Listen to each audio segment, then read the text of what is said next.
Luke is not allowed to tell the embarrassing stories he knows about me because they're too embarrassing, I would say.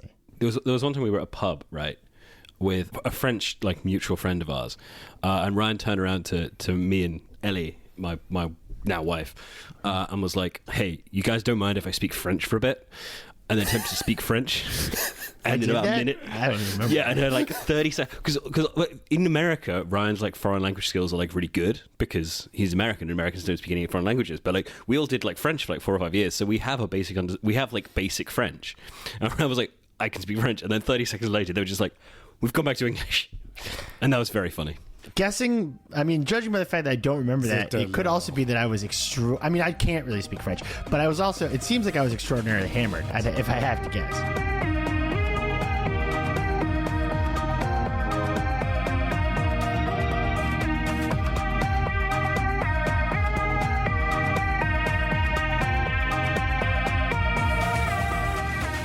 Welcome to the end of year episode of Panic World, a show about the darkest corners of the internet and all the viral witch hunts and freakouts that bubble up out of them. With us today is Katie Notopoulos, my former co-host on the podcast Internet Explorer; Luke Bailey, my former co-host on the podcast The Content Minds; Grant Irving, producer of this show; and for the first time ever appearing on mic, Garbage Day and Panic World researcher Adam Bumas. Hello, all three of you. Welcome to the show. Thank you so much for having me. I feel a little, Ryan, like this is your introducing, your new person to all your exes. Yes, that is what's happening. I'm doing a Scott Pilgrim. That's what this is. Before we get started, I want our guests to go around and say their favorite post of the year. Katie, how about you start us off and drop your link in the chat here. Let's all take a look. Hold on. Okay, so this is Katie's pick, and this is so Katie, you want to describe it for our listeners what we're looking at here? Okay, so my post of the year was a YouTube video from Nikado Avocado. I think that's his name. And Nikocado Avocado. It was just the whole thing was so silly and so stupid. And I feel like I really was dropped into it because I was not really particularly familiar with this creator and his long backstory, although he is quite popular and people know about him. So basically, he had been a fairly overweight guy for the years that he had been a creator, and his whole deal was he was doing mukbangs, which is when you eat a ton of food on camera. And for whatever reason, people enjoy watching this. That does not appeal to me, and I've never really understood that world. So he posts this video that's surprise. I secretly have lost a significant amount of weight over the last 10 months, or possibly even 2 years or something. And I hid off camera during this period where I'd lost all this weight. And then the way he talks about it when he comes out, and he's not hey everyone, look, I lost some weight. He's you idiots, you pawns, you rubes, I fooled you all, you're putty in my hands. I am always 2 steps ahead. So I am the villain because I've made myself one. And you will continue to consume these stories about me year after year after year, for as long as I tell the internet that I am the villain. And it's really what's going on, man? I don't understand. It was just, and people on the internet were freaking out. It was huge news. And I found this so baffling, so weird. That's my post of the year. I'd say it's very definitive of the vibe of 2024, actually. I think my favorite post of the, and again, the post of the year is such an odd category. Is it favorite? Is it the worst post? But I think the post of the year has to be Kamara's Brat from Charlie XCX. It's fascinating from a purely British point of view because Charlie XCX to Americans is a very different thing. Right. Well, what Americans don't necessarily understand about Charlie XCX is that she is basically an Essex girl who's lived in Dalston for 10 years and hung out at Dalston Super. Let me translate. It's she is a Long Island rich girl who moved to Bushwick. That's what he just said. That was going to be my thing. I was going to say New Jersey and Bushwick. Yeah. But yeah, it is exactly that. Yeah, no, she just hung out at Dawson Super, which I'm pretty sure around was opposite your old flat. But Yes. Yeah. her kind of tweet on that one day, and if you've heard any of the kind of like Biden, the Harris team stuff afterwards, where they're trying to figure out, like, they were like, we had 107 days to define her. They got completely derailed for 2 weeks by this like one like Essex girl club kid being like, yeah, no, I think she's this indefinable thing that no one can be sure of, because the entire point about it is that it's indefinable. And I find that incredibly funny. Okay, are you guys ready for my personal post of the year? So Luke said it was the Brat Summer tweet. Katie says it's Nikado Avocados reveal that he's actually thin. My post of the year, and the very stupid reason why I wanted to start with this entire segment, is a post to our huffing community titled, "Every time 11 huffs fine, 12 huffs poop man come I." And it's a photo of what appears to be a Redditor who's huffing Spider Killer, and every time he huffs it 12 times, he poops his bed.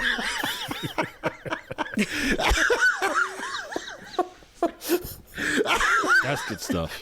I've been laughing about this for weeks. I mean, I think that some of those posts are fake, right? Like, there are people who know it's a joke. All I know is it's spelled so wrong. And it's all like, every time 11 huffs fine, 12 huffs poop man come. And it's a photo of like a bed covered in shit stains and Spider Killer. So yeah, that was it. That's the whole reason I wanted to know your favorite post, so I could show you this one. All right. Let's get started, shall we? Today, we're doing a year-end recap of all the biggest freakouts and viral meltdowns of the year. Our lovely researcher, Adam, has put together 10 that he believes are definitive. We will be going from 10 to the 1 being the most important. And it's up to me, Katie, and Luke, who do not know what this list is, to decide if Adam is correct and if the order is correct. So we will be debating and discussing these. So to kick us off, Adam, what was the 10th most important viral freakout of 2024? Sorry, can I just clarify? Yes. The criteria is most important.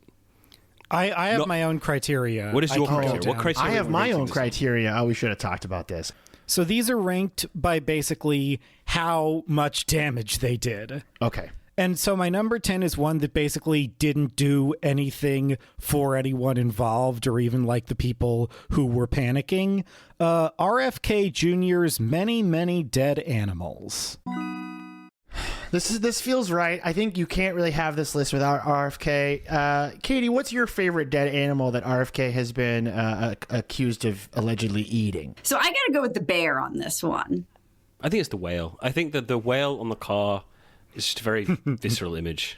Luke, for the listeners who might not be familiar with the various dead animals that RFK has been connected to, describe the whale story, because I feel like that one's actually lesser known. The whale was... it wasn't... I'm trying to remember if it was him or like someone in his family. But the incident was that there was a dead whale, and the dead whale ended up in the car, and they had to drive somewhere with it. And then as they were in the car, the whale juice kept coming in through the car window into the people in the car. I didn't know about the whale juice part. It was a very visceral whale juice thing. Okay. And Katie, for people who might not know about the bear story, give us the broad strokes of the bear story. So the story was that he revealed in some interview, I think, that he had accidentally run over or hit a black bear, a baby black bear, somewhere driving upstate. And not knowing what to do with it, he put it in his trunk and drove it all the way to New York City, where he had to be there for a meeting or something, and just dumped the body of the black bear in Central Park. And this was actually kind of a news story at the time, because the black bear's carcass was discovered in Central Park. And, you know, this is like kind of a big deal. They're like a protected species. You can't just kill a black bear, and you're supposed to tell the like state authorities if that happens. So when a black bear body shows up in Central Park, it's like a big deal. Like, it was in the news. And then he comes out years later and is like, oh yeah, that was me. I think just because he was telling that story so casually to Roseanne Barr, and she was looking at him like he was insane. Like, the whale juice story is the better story, but the But I had to get to Peter Luger's of it all. Like the casualness of how he told it. Yeah. So he dumped it. So he's like, so we just dumped it because I didn't want it smelling bad. Like, clearly I'm a very reasonable person. And Roseanne is looking at him like he's fucking insane. Made that, I think that is a very strong number 10. It's also the recency of it. It was also very, very recent. It was like 10 years ago. It wasn't something that happened in the 70s. And it's like, well, that was the 70s. A lot of things happened in the 70s. It was like, this happened in like the era of Instagram. Like, it's bizarre. Can I throw a curveball here and possibly nominate for the micro story within the story is the dead dog he ate in Korea that allegedly gave him the brain worm? Well, the brainworm itself really is Yeah, another I animal. have the brainworm listed as one of the dead animals. But I would nominate the worm because it sort of feels like the beginning of the RFK story. Like it seems like he was never like a totally normal person because like he recently said he tried to cure his ADHD by taking heroin for a long time. So like clearly like there's been some issues from the get go. But I do feel like if you really timestamp his story with getting the worm in his brain, like that kind of sets us down the path we're on now with him. So. All right, so I think this feels right. I think kicking off this list with RFK and various dead animals that he's been involved with is correct. So let's lock that in at number 10. Adam, take us to number 9 on the list. my number 9, I try to have a really succinct way to sum all these up, but this I kind of have to cram everything in. And so what I have here is Elmo cares, Larry David doesn't. Oh, the Larry David attacking Elmo thing? Is that what you're talking about? Mm-hmm. Luke, are you familiar with this? Did it make it across the pond? This one came across. I agree with it being kind of low on the list because ultimately it didn't matter. Like, was it not just like a 2-day thing of people being like, Larry David's mean, and everyone be like, no, yeah, he's Larry David. Katie, what do you think? Do you think that this is worth putting on the list? I mean, I love the Sesame Street universe. I love Elmo, but I feel like the adult engagement with it, sometimes it's like, folks, come on. Well, we know what we're doing here. Say more, because I feel like some people might not know what you're talking about. Elmo has this like social media presence where he's like, it's very clearly meant for adults because obviously 3-year-olds aren't on Twitter. And he's doing this like playful, knowing, like banter thing, like where he's always mad at Rocco the Rock. It's like, I get it. He's engaging. And look, like Sesame Street, we love it. But I find it a little grating personally. It reminds me a lot of like when Steve from Blue's Clues during the pandemic would like make videos being like, you're going to be okay. And like everyone would be like, thank you, Steve from Blue's Clues. It feels like fake. that. It feels like everyone's reaction to all of that stuff is fake. And I can't convince myself that there are people genuinely feeling this. Like aside from a very like a tiny percentage of adults, but I can't believe I met many people who are like, yeah, no, Steve from Blue's Clues, that's who I need to solve my broken ego. Adam, what's your argument? Yeah, what's your argument? My case is basically like one thing we have had a graduating problem with all year, one that's gotten worse and worse, is what you've called a couple times post-truth. And I think basically like the kayfabe that surrounds adults who like the Muppets, basically like the Santa thing, they're trying to keep it like it's real. I think that is one of the ways in which it's 100% socially acceptable to like ignore things that are true. And like there were seriously like Will Wheaton was one of the early ones. Like obviously Will Wheaton's gonna feel sore about being mean to a TV kid, but Will Wheaton was wrote how he was genuinely traumatized by seeing Larry David slap Elmo because it reminds him of his abusive family. I was trying to remember which celebrity went like completely nuts about this on Facebook. It was Will Wheaton, right? Like he was the one that wrote the Mass Post. Okay. I think it stays on the list. I think we put it at 10. I think we move RFK to 9. How does everyone feel about this? RFK influenced the election, so yes. Okay. For now, we've got Elmo at 10, RFK at 9. So let's hit the next one on your list. What do you got?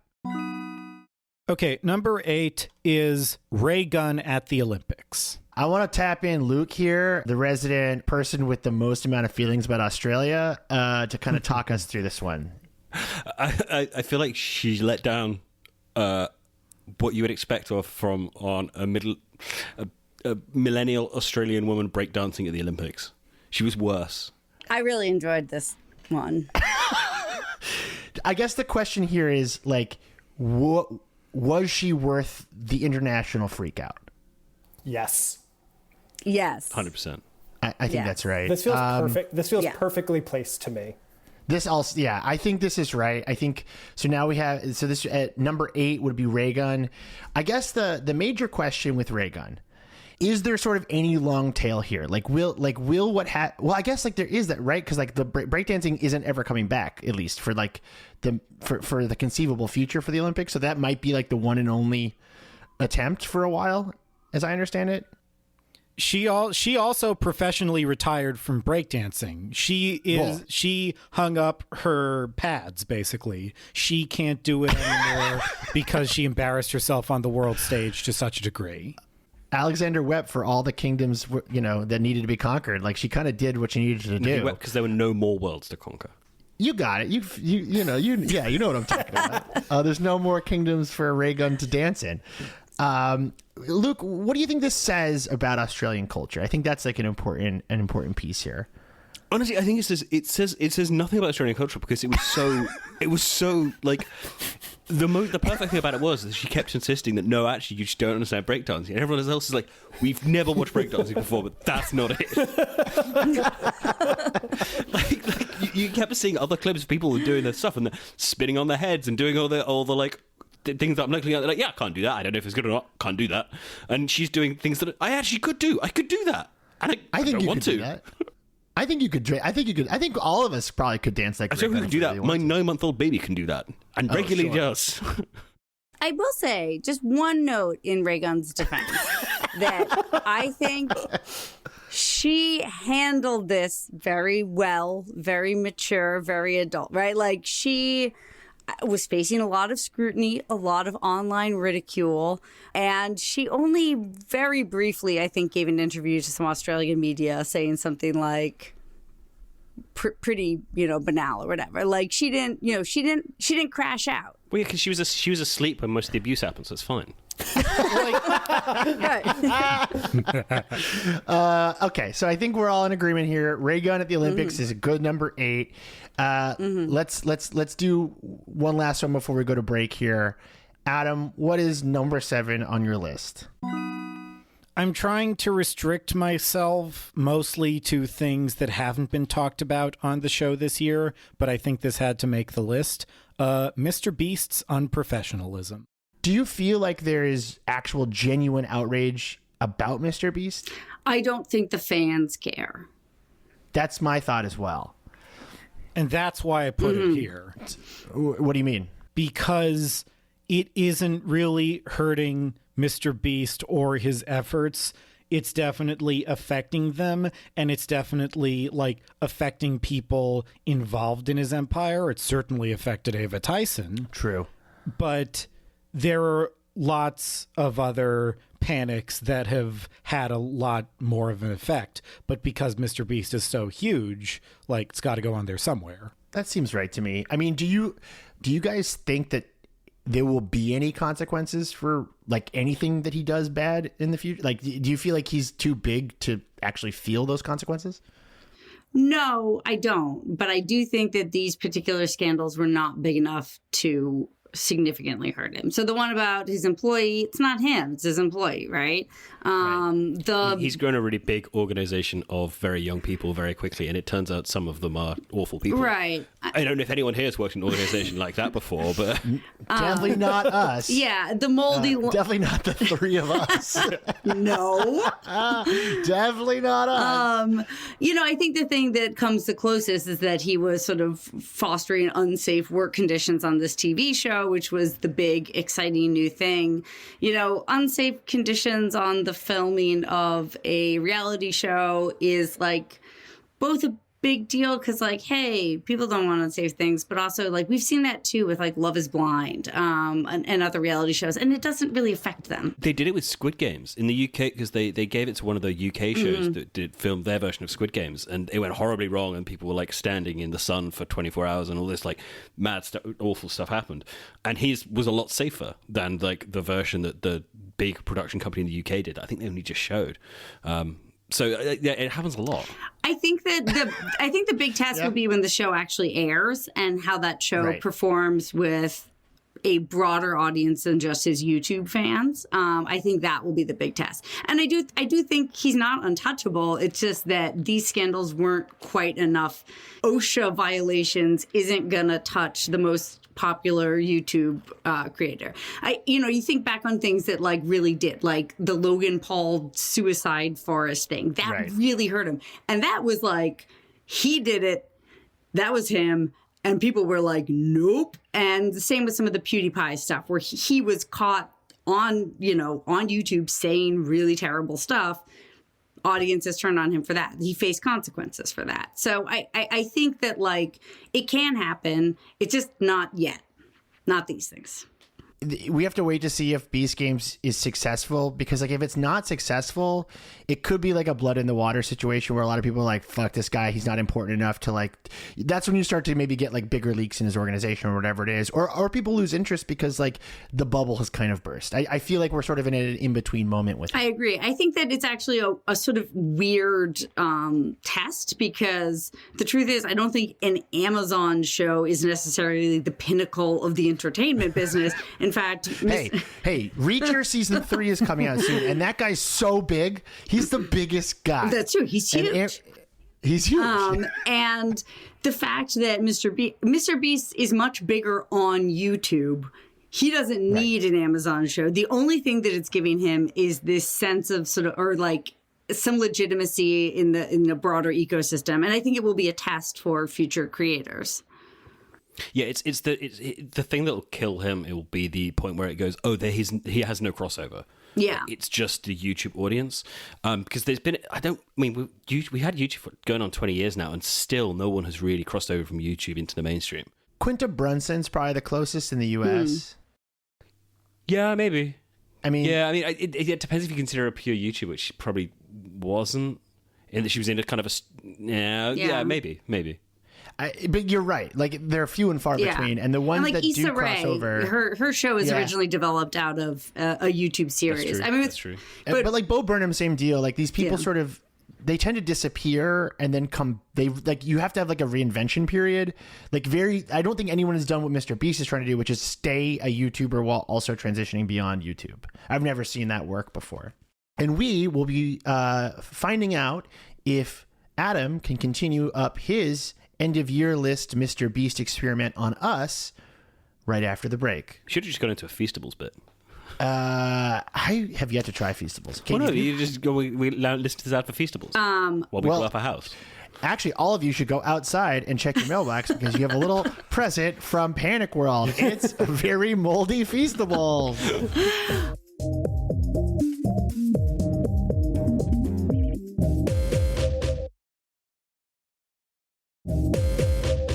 Okay, Adam, we are now at number 6 on your list of the most important viral freakouts of 2024. Hit us with your nominee for number 6. This one is Marcus Brownlee versus Humane. Interesting. So for the folks at home who might not have followed this, give us the broad strokes of this story, Adam. Marcus Brownlee, very big, very popular tech YouTuber. He reviewed a very buzzy new product called the Humane AI Pin, which was like, it was supposed to be a tiny little thing that like attached to your shirt, and it was supposed to be able to replace your phone because you could like talk to it and ask for whatever you wanted. And it had like a screen. There wasn't a screen. It was like a broadcast light thing. But anyway, he called it the worst product I've ever reviewed so far.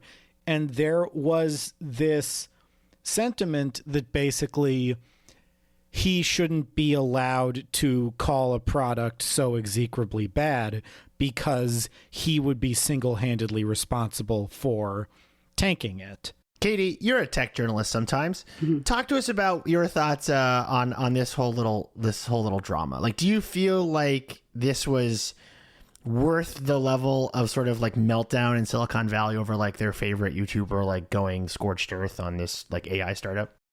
So I am a huge fan of Marques Brownlee. As am I. He's really, really good at it. I think he has a lot of integrity. I think he has deep knowledge about these gadgets. And when he says this product freaking stinks, he's right. It's an incredibly well-informed opinion. And he was right. The product was horrible. And as soon as other people tried it too, they discovered the exact same thing. This thing was a complete lemon. It broke. It was garbage. It sucked, right? You can't tell him not to tell the truth, right? Like he's doing journalism, right? Do you feel like it sort of changed the way people think about his channel, like particularly like in Silicon Valley? Like, because it sort of felt like up until this point, he was kind of like everyone's favorite cheerleader, and that image has sort of disappeared a bit. I think so, but I think that's like good, right? Like it builds trust with your audience when you're able to call out like this thing stinks. Like it would be weird if he was like, I only give good reviews or whatever. Is it like, oh well, you're so big that you'll just crush this tiny new company? Like I don't think he didn't do it carefully. That's the other thing. I don't think he was flippantly saying, this company stinks, and I don't think it was an unfair review. Luke, what do you think? I agree with all of that, but I do think this should be lower because he subsequently torched his own credibility with the appalling wallpaper app. I was really hoping that this would come up. Okay, so to tell for the audience, talk us through this part, because this is really funny. I think this was this is a few months ago, and he launched an app that gave you different wallpapers for your phone for a subscription free, and it was a really expensive subscription fee, which I can't remember off the top of my head, but it was like $40 or something. It was some crazy number to change the wallpaper on your phone. And again, in fairness, because he does have a decent amount of credibility, he did a video afterwards saying like, hey, here's a list of all the things I got wrong. I should make clear that this app is not for everyone, and it's only a select group of people who care enough about their wallpapers to pay for the wallpaper app, but also it helps us credit the artists, and there's a load of other stuff in there. It was like, all right, but he did at least say like, hey, I did a bunch of stuff wrong, which, you know, credit for that. It was such one of those things where it's just like, if you have to look at that and you can't immediately see the problem with it, then like, yeah, you've already got a credibility challenge there. I do think it speaks to sort of like the weirdness of trying to do journalism inside of the YouTube ecosystem, inside of the creator ecosystem, where it's like you're sort of always gonna shit your own bed. The poop man will come, like if you're not careful, because like you're in this world where you're trying to make a lot of money, you're trying to like deliver product. You're more of a business than you are like a media outlet, and I think this story is a good example of that. Actually, if you include the wallpaper coda to it, I think this works. I think this is right. So it's kind of 11 huffs, fine, 12 poop and cum. Oh boy. Yeah, 12 huffs, you get a wallpaper app. That's right. All right. Yeah, I'm comfortable locking this one in at number 6. If we add the wallpaper app coda to it, I feel like that's a really good summation of like YouTube of like indie media in 2024. So let's do it. All right. So at number 5, we're halfway through here. Number 5, Adam, what do we got? It's a really, really good segue off of everything you just said. It is Watcher. The former BuzzFeed employees who tried to launch a subscription service on the back of their YouTube channel, and everyone had a meltdown. Yeah, I only recently sort of caught wind of this. Missed this entirely. Oh, this is your bread and butter, buddy. Okay, so are you familiar with Watcher? I'm familiar with the channel that it appears to be based on, which is the Ghost Guys, right? It was originally BuzzFeed Unsolved. It's not what they're called, right? but yeah. BuzzFeed Unsolved. BuzzFeed Unsolved, and they're also, I think they were what's the like, is it Worth It? I think was the food one. Shane and Ryan are the guys from BuzzFeed Unsolved. Yes. Stephen Lim is the guy from Worth It, yeah. Yeah, and they're all together in Watcher. So they decided this year that they were not making enough money to make like high quality content that they wanted to make. So this is supposed to be a Nebula thing. Yeah, same idea. They got completely trashed in the comments because all of their viewers are like 13 or 14 or whatever, and they're like, we don't have any money for you, and then they actually had to backtrack. Does that feel like a good way to describe it, Adam? Did I miss anything there? They did have to do a very, very classic YouTuber apology video, and I wanted to get one of those in there. To me, I look at that story like with Watcher and I go, oh, these guys thought that they were sort of this mass appeal product that like everyone on YouTube was experiencing because their numbers are really high. And then they launched this subscription product and like immediately realized that like the demo that watches their videos is just like not able to pay or does not want to pay for content. And I feel like it's sort of part of this like larger sort of nicheification of the internet. Like no one is really talking to everyone anymore. And like these guys may have thought they were like talking to adults, but they're not. They're talking like Dropout has no problem employing all kinds of people and like supporting a paywall. Nebula can even kind of do it, I think. But like these guys clearly just don't have the audience for it. This strikes me as it should be way lower on the list. I was always surprised by how popular that show was when it was at BuzzFeed. And I guess those guys continue to be in a way that like surprises me because this is not what I watch, or it's not in my bubble at all. And so it only sort of permeated it somewhat recently when I saw another YouTuber talking about it. I feel like it's a controversy that only existed on YouTube and that people who are really into YouTube shows cared about. Outside of that, people didn't care about it. I feel like that's right to me. I think it deserves to be on the list because it's like an interesting sort of cultural story of 2024, and there was a genuine freak out about it. I'm gonna say we put this between Raygun and Mr. Beast. I think it's north of Raygun, south of Mr. Beast. It is now at number 7, and Mr. Beast is number 6. Marquise Brownlee versus Humane. Okay, Adam, at number 4. What do we got? My number 4 is lead in Stanley Cups. Oh, this is a good one. I don't think it needs to be this high, but I loved this one. Katie, do you own a Stanley Cup? Oh, I do. I own multiple Stanley Cups. I've never tried one. Are they nice? No. I actually have very specific complaints about them. Are you ready to hear them? Please go long on Stanley Cups. I've actually never held one. In general, I understand the initial appeal because it had a series of factors that together no other cup had. It had a handle, it could fit in a car cup holder, so it was thin at the bottom, and it had a straw. And believe it or not, like no other things had that combination really.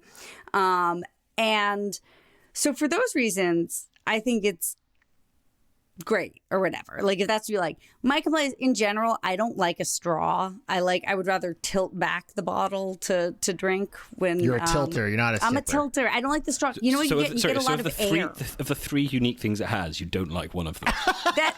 Luke, that is correct. But that is my personal preference. Okay. And then my 8-year-old son, because he saw other kids at school had them, and he was like, Mom, like he was like, Mom, can I use your Stanley? Like, because it was that's blue. Wild. And he was really excited by that. And then he needed a new water bottle, like for summer camp. And he was like, can I please get a Stanley Cup? So we got him one. And then he kind of immediately realized, he was so excited about it. And then immediately realized that it actually leaks a lot. Like it's not good for a kid because if it knocks over, like you can't just like toss it in your bag and it's watertight. It basically has to stay upright all the time. So it's not good for like a little kid. So it actually is not good for a kid. It's not good for a guzzler. This seems like a terrible product. I think for a lot of people, it's exactly what they want. A plastic water bottle that you one you bought from a shop that you constantly reuse because you environment, but like it does the thing of fit in the car holder. It doesn't have a handle, admittedly, but it doesn't leak, so it's better. That's true. Are you worried about like your children being exposed to lead via Stanley Cup? Me? Yeah. No, because it was only if they were like dented or broken that they would leak. I ate a bunch of lead paint as a kid, and like you don't want your kid to be like me when they're an adult. Exactly. Like I got all kinds of fucked up problems. So you were gnawing on those like the paint chips on the windowsills? I'm not even kidding. It was like, you know, like in older houses, like in New England, there's like the threshold between like this like the room where you put your shoes and then like the living room. Mm-hmm. So there was some green lead paint on that little threshold, and I just sit there and I just eat that shit like Doritos all day. And now I'm all kinds of screwed up. So yeah, you gotta, but yeah, I think you're right that like the lead exposure, from what I understand, was very minimal, if not even almost impossible from a I mean, for legal reasons, you should probably say it's entirely safe. It's like how these vacuum bottles are made. There is technically lead in the product. It is not lead that arrives in the water that people drink. I think this should be higher on the list because it's such a perfect example of a panic in that there's nothing to it. You've been doing this all episode. When you say higher and lower, what does that mean? Higher should be. Oh no! No. This is a. I've been doing panic. north and south. This is a good panic. Okay, and so it you should think be this should higher be up the list. I don't know what's coming next. So you think this should be? Okay, yes, I understand. Okay, it's a better panic because it's just it's a classic. It's what you expect to see on the front of a tabloid newspaper. Because really it was fake. Like the danger was fake. Yeah, but everyone can panic. Everyone can throw away a Stanley Cup that they've spent like 6 hours in queuing up for. And everyone gets really mad about a thing that doesn't exist and destroys a company's business that they didn't even mean to build in the first place, which is my favorite part about the whole thing. We're going to put this one in limbo right now and see if it goes higher or lower than Adam's next one, which will be our last one before our next breaks, okay? That was a lot of nonsense I just said. So Adam, hit us with one last one before we go to break. What's next? Our number 3, Kate Middleton cover-up. That's a good one. We also covered this one on the show with the very good Ellie Hall. Fun fact for Panic World fans. That was the first episode Grant and I ever tried to record, and we recorded it with Ellie Hall, who decided to feed her dog a bone directly next to the microphone, and that dog just chomped on that bone the entire recording. Had to get a specialized software in there to pull out like individual frequencies of her dog just going to town on that bone, as she described extremely complex royal family drama. So thank you, Ellie. Thank you for a wonderful year, Ellie. Luke, I'm going to kick this one to you. You're familiar with the royal family, yeah? Yeah, no, this if you want the specific stuff from my end, this is the last news story. This was the news story that we were consuming as we were waiting for our baby to be born. Like, it was right around that time, and this was the one that was like, it was happening, and it was great fun. It is a really good panic in that it ended up being the exact opposite of what everyone thought it was, and got very grim very quickly, which I thought was which is always fun. But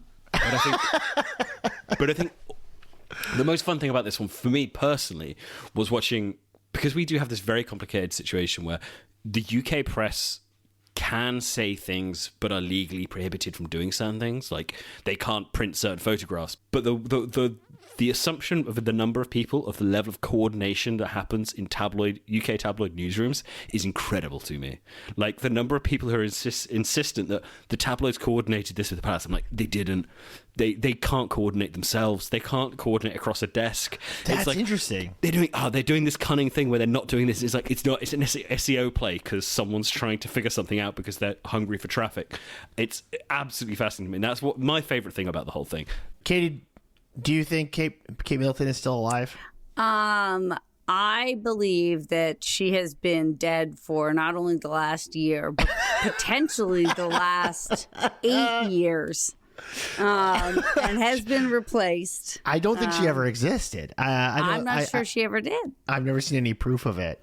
You know, it's funny because I think this year a thing that, to some degree was a panic, and I don't know if this is something that's coming up on the list later, was the idea of, that deep fakes and AI generated images were going to have a big effect on the U.S. elections this year and on, the news and politics and misinformation in general. And that part didn't totally really come to fruition. And the funny thing is that the doctored image that had the biggest effect this year was something that, like, she basically did with, like, the Facetune app herself, right? Like Stitch Pics or something. Yeah, exactly. Like, she did it. And when who knows, her thing, right, was like, I'm an amateur photographer and I like to play with editing tools. And it's like, right. Really? Okay. Whether it was her or someone working for the royal family or whatever that edited these pictures, like, it was such a stupid minor thing using really rudimentary old tools and not very well done. It just kind of was like when you want, hey, my kid wasn't smiling in the photo. Can you switch in the picture of, it was sort of like almost the exact thing that they advertise on, like, a Samsung phone, right? Or like a Google Pixel that it can, like, fix these easy things. It was interesting in that this was the biggest photo doctoring, image deepfake kind of scandal, but it was done in such a relatively low-tech way comparatively, a non-AI way. Yeah, it is funny that like AI really. I mean, we'll see what Adam has nominated for our last two items on our list, but AI, I don't really feel like had much of an impact on at least the U.S. politics this year. But just a woman's terrible Photoshop like set the world on fire, which I think is kind of an amazing testament to AI, actually, in a lot of ways. And we're gonna learn what two last insane things Adam has in store for us right after the break.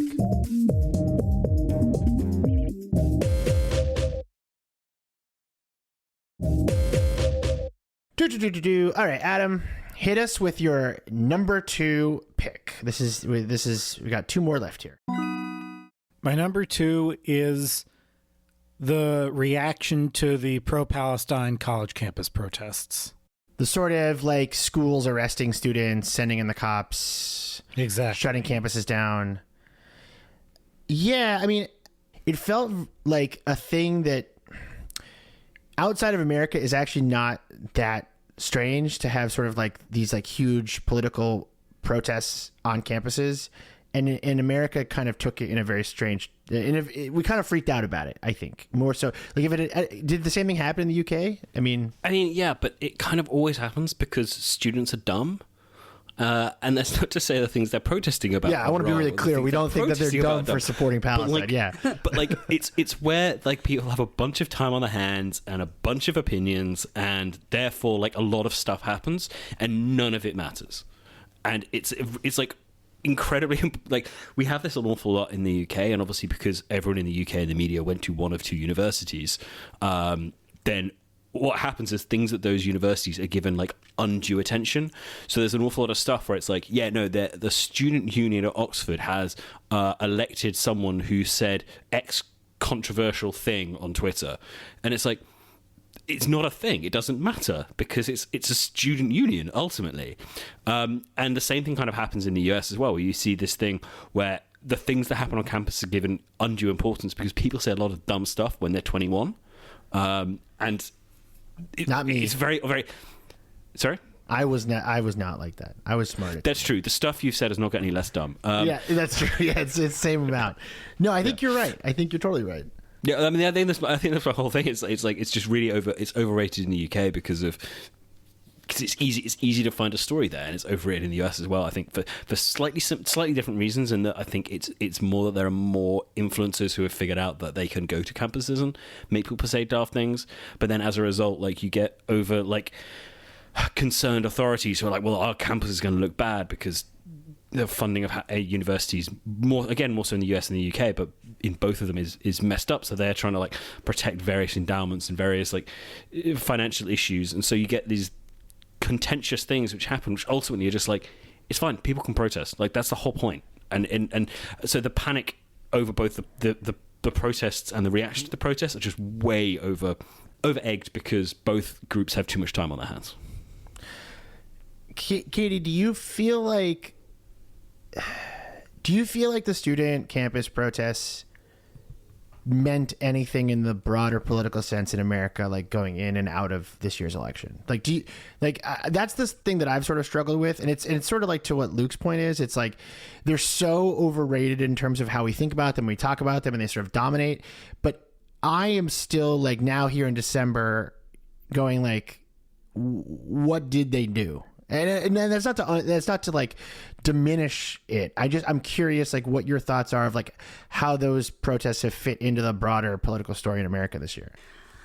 I think it did, definitely. I mean, I think it set forward a world where certain, I don't think this is like what the cause of the election outcome, but I think there became people who were like, look at these radical young idiots, like, the left has gone too far, they're wrong. Like, they felt really, I think it actually radicalized people who were anti-protest. That's interesting. and it pushed them further to the right, and it pushed them. I think of something that was, I think, reported in the New York Times that Mark Zuckerberg was really like traumatized and upset by what he was seeing on the Harvard and college campuses, the protests, and that sort of nudged his political alignment. That nerd. This is an issue, or that was, the protests were on a topic where people have, there's feelings it's not a, Northwest, the political alignment is. Are you describing a compass? Are you describing a compass? Okay, you're describing a political compass as northwest, east. Okay, right. It's not purely a left-right issue, right? But I think it did. I think it made certain people feel so passionately that it did maybe push them away from the left if they thought these kids are being distasteful and. I don't care for it. I think that's complicated. I don't think that's obviously the only thing that mattered, but I do think that I think there were some people who really were this affected them politically, I think. To build on that, there is a thing that this is maybe the biggest foreign policy moment that has actually influenced elections in quite a long time, because foreign policy historically doesn't influence elections. Right. But in the UK, there were 4 to 5 seats, depending on how you classify Jeremy Corbyn, that were surprisingly lost to basically pro-Gaza independence, which has not really happened before, and that's of 650, but that's a number. Same thing kind of happened in Michigan, where Jill Stein once run a bunch of seats, run a bunch of counties in. We don't have seats. We have seats here, but not in the same way. It's not the same. It was the uncommitted movement. Yeah, exactly. That was called. And it started in Michigan. Yeah, it is a kind of interesting thing that there is you can simultaneously say I think the stuff that happens on campuses is way over-egged, but also that there's an increased salience of specifically the Israel-Gaza issue. But you kind of say the same thing about Ukraine as well, where it actually has an impact on people in both the US and the UK and other Western countries in a way that kind of foreign affairs hasn't had for a long time. You could maybe say the Iraq War, but you could equally say the Afghanistan withdrawal was a very significant moment, and was kind of the moment that Biden's ratings went underwater and never really recovered. Yes. And I don't think you have seen that in the same way for a very long time. And there's maybe an argument that the way that social media makes this stuff much more urgent and much more present in people's lives and people's feeds, that means that actually people respond to it with protests, but also with their votes. Yeah, the Palestine stuff this year, I think the Iraq War is the closest I could compare it to for something in my lifetime, but it honestly looks more similar to the stuff I've seen in documentaries about the Vietnam War. It feels to that level. What I'm sort of curious about before we hit number 1 on our list, Adam, is you were fairly close with some of the student reporters involved in these protests. How do they see the legacy of what they did? Do they feel like it mattered? Do they feel like it moved the needle? Do they know which way the needle was moved? How are they thinking about it? That's an interesting question. After it happened, I haven't sort of gone back and recapitulated about that time with them. At the time, I was talking to them about how enormous it all felt and how they felt sort of thrown into the fire, you could say. And I would say that contributed to me putting it at number 2, but the main simple reason is just thousands upon thousands of students across the country were arrested. Trump and Biden both publicly said this is good that they were arrested, and right. I think that the underlying reason for that is a moral panic. The protesters wanted specific things from their schools, like divestments or meeting with the student union, and there were many schools where the administration just met with the protesters and they worked it out and the protests stopped, and you didn't hear about that, partially for man bites dog, dog bites man reasons, but also because it didn't fit into that narrative. Yeah, I think the role of bad actors is important to point out here with a lot of these stories, which is if they can be weaponized politically, I feel like they take on a life of their own and they sort of continue down the path. And that's why I think you're right that this one deserves to be at number 2. Before we hit your last one, here's a quick recap for people who are doing the dishes right now while listening to this. At number 10, we have Elmo and Larry David and the post-truth era of that and Elmo clapback accounts. Then we have RFK and various dead animals that he's encountered over the last few years. Then we have Raygun, the best breakdancer in Australia. Then we have the Watcher YouTube channel subscription meltdown. Then we have Mr. Beast and his various controversies. Then we have Marcus Brown Lee and the Humane Pin and his wallpaper app. Worth pointing out, 3 of those have YouTube based right in the middle there. That's really interesting. Then we've got Lead and Stanley Cups, Kate Middleton may or may not be alive, and the student Palestine protests. What a tonal whiplash. Luke, Katie, before we hit number 1, how are you guys feeling? I'm feeling panicked. Yeah, you feeling freaked out? Mm-hmm. This is an anxiety roller coaster for me. What's number 1 going to be? I mean, that's the big question. Like, I really hope it's something incredibly trivial, because I think that'd be the funniest option. I think it'd be really funny if it was just completely stupid. Adam, what do we got? What's number 1?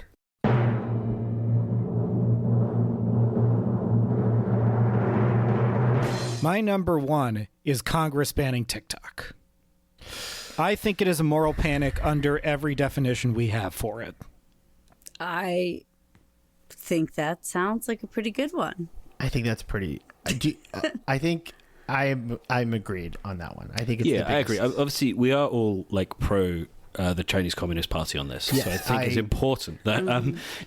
I'd agree. Actually, I think it is absolutely a moral panic. Like I can't.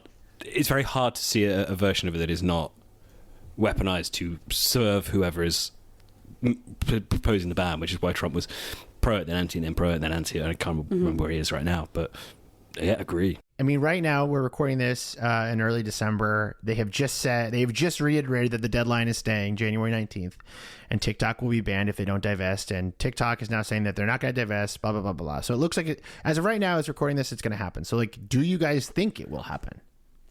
I'm like I'm a TikTok ban denier. I'm willing to be proven wrong. In fact, I partially expect to be, but like, it just seems so crazy and inconceivable to me that I really struggle to accept that this could be a reality. And I do think there's a version where like there's, Trump comes to office and there's,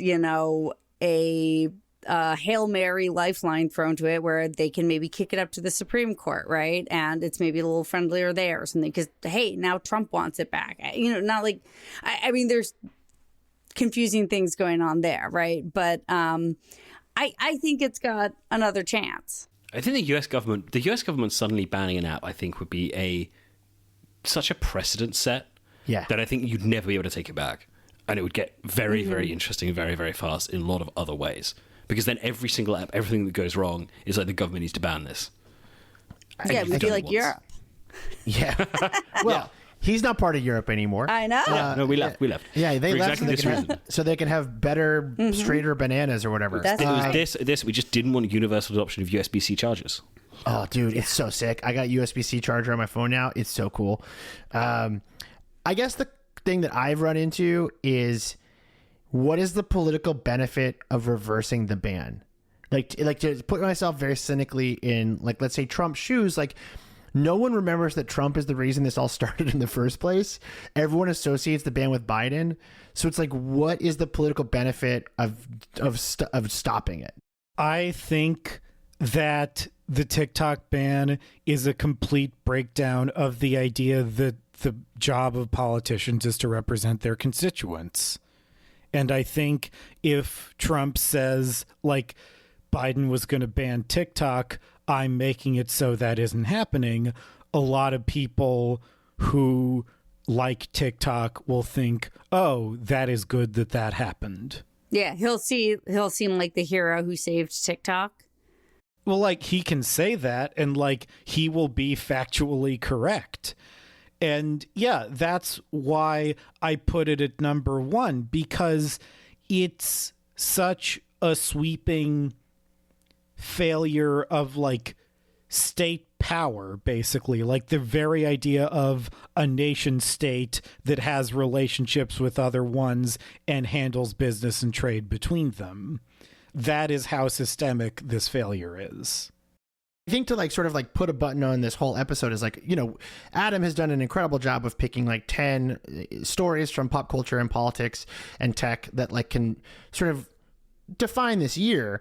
But the TikTok ban as this thing that has loomed over all of 2024 and has been weaponized politically in every single direction you can think of, and yet is also the platform that Kamala Harris's team over-indexed during the election and put all their like weight behind with Brad Summer. Like in many ways, the TikTok question is the question that has hung over this whole year, in my mind. You know, I honestly had sort of forgotten about it until it like, no, I mean, not until today, but like whenever there was, well, because it sort of had come, you know, the law was passed and then it was in the courts for months and months and months. The election happened.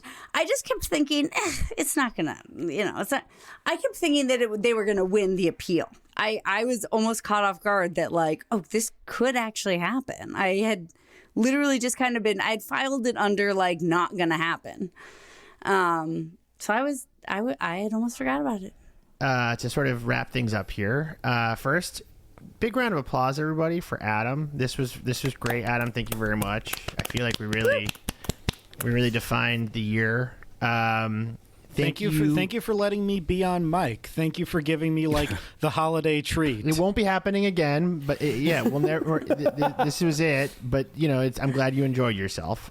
This is your Christmas present. Or back Hanukkah down present. into the content mines. Yeah. Luke isn't in them anymore. Back to the content mines. Luke, Katie. To wrap things up, like, how's your general feel about 2024? You know, did you guys have a good 2024? Yeah. I had a great 2024. Great year. Yeah. Oh, okay. You know? Me too. Yeah, I had a great you gotta get off the internet, man. I had a great one. I forgot that you guys have families and stuff. Yeah. Okay. Well, Grant, did you have a good 2024? Yeah, I spent it with you in Riverside. It's been awesome. It's true. Yeah, it has been. Ryan, what's up? You, 2024. You know, you Did I have a good one? Yeah. Honestly, yeah, I actually had a really good one. I actually think 2024 was, from a journalistic perspective, pretty good, but also from like a personal perspective, it was fine. I like to keep those worlds separate now because I'm, trying to sustain myself. But yeah.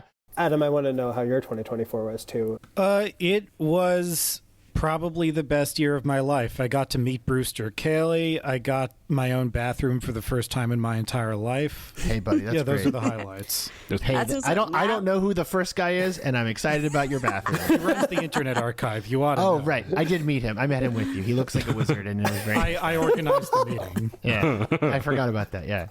Now that we've, the show is impossible without Adam. In all seriousness, even though you'll never hear from him again, and his name is coming out of the credits. But do we think he missed anything? Was there anything you guys expected to be on this list that wasn't here? Because I've one, and it involves one of you. So he didn't have the poop man. But other than that, wait, which direction is the poop man moral panic in? Is it pro poop man, anti poop man? I just think it's worth including. It's probably a general I was shocked AI that one. he didn't include the allegations of unwanted flirtation from the Muppet History account. Oh, yeah. Okay, actually, Katie, now that you're on the show, I want to vent real quick. You know that thing that happens where everyone's like, oh my God, this is like the craziest internet story ever. You got to cover this crazy internet story. And then you like dig in and it's like 3 sentences long to describe what happened. Mm-hmm. That's how I feel about Muppet History, where it's like, it's really funny, but if you're going to sit down and talk about it, you sound ridiculous. And there's only a couple things to say. He's a polyamorous guy who runs a Muppet History account, and he was like using using polyamory to like prey on his followers. Like that's what happened there. It is very funny to hear you try to summarize this. This is why I've been so pissed about it, because people do this to me all the time. Like, oh, Ryan, you got to cover this crazy thing, and it's like, but there's nothing to say about it. It's like I'm up. Anyways, okay. Luke, what do you feel like Adam may have missed? Give Adam notes. Well, I mean, there's. I feel like there was a general AI story, but I don't know exactly what that panic is. I don't know if it is a panic. I don't know who's panicked about what. It just feels like there's an AI thing that's missing. It's pizza glue, which I cannot believe that Katie. I was expecting it. Katie, so for our listeners, Katie tried the glue on pizza that was recommended by Google's AI, the Gemini model. Katie, what was that? Did you eat it? Did you put it in your mouth? I sure did. Did you taste it? What is it? Was it good? Yeah, so when Google launched, it started putting AI results in searches. People were looking up funny things for it to give, terrible AI answers for. And someone had searched, like, how do I stop the cheese from sliding off my pizza? And it suggested you could put glue in the sauce. And everyone thought this was very funny. And it was sort of an example of how Google AI was so bad and it was going to fail and all this stuff. And I went ahead and I made homemade pizza. I mean, it was like the pre-bought crust, and I used jarred sauce. Sue me. But I put as the recipe called for, an eighth tablespoon, or like 2 tablespoons of glue in the sauce, of Elmer's white glue. Did the cheese slide off? And the cheese did seem to stay in place, to be honest. That's good. I ate it. That's it cool. tasted mostly fine. Were you okay after? I was okay, but as I was eating it, I started getting scared because like mid-chew, I started thinking, and the glue is like, it's the Elmer's glue. It says non-toxic. And I had Googled ahead of time, like, is it safe to eat a little bit of glue? And everything was like, it's fine. But then I started thinking, the whole thing, though, is that, like, when you heat up a chemical like that, which, it's some sort of polymer or plastic, you're no idea what can significantly happen. changing the chemical composition. And maybe it's no longer okay to be eating. But I'm still here. We'll see. I only ate, like, a slice. You ate a okay. whole slice? What are you talking about? You could have just taken a bite of it. Why'd you eat the whole slice? I didn't eat I guess I should have gone for the crust.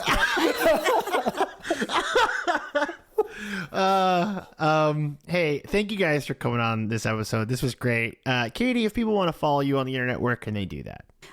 They can follow me at Business Insider, and they can follow me on Blue Sky at Katie Notopoulos, or Threads at Katie Notopoulos.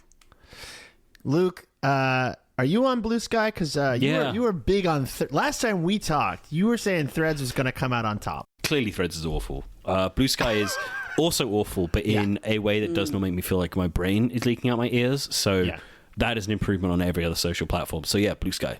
Where could be? What's your long string of nonsense words? Luke Bailey. bsky.social. .bsky.social. Okay, yeah. I like Blue Sky. It's useful to me now. It's like become genuinely useful in the way Twitter used to be. Adam, if people want to follow you, where can they do that?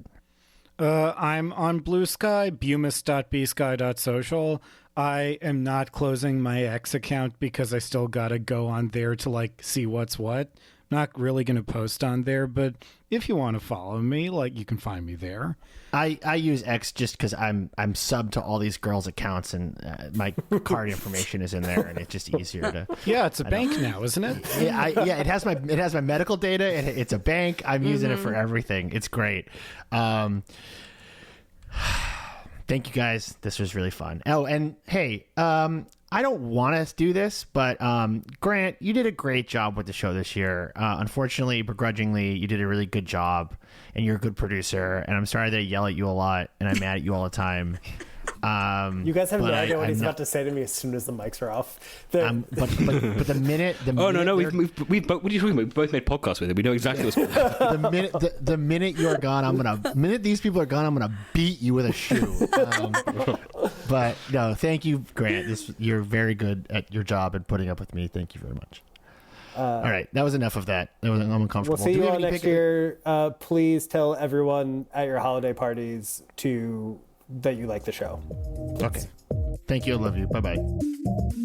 Panic World is a Garbage Day production. It's written and produced by Grant Irving, hosted by myself, with research from the always fantastic Adam Bumas. A huge thanks to Gabby Cash for designing the incredibly deranged art for this show. And a huge thank you to Kat Rajesk, our lovely video editor.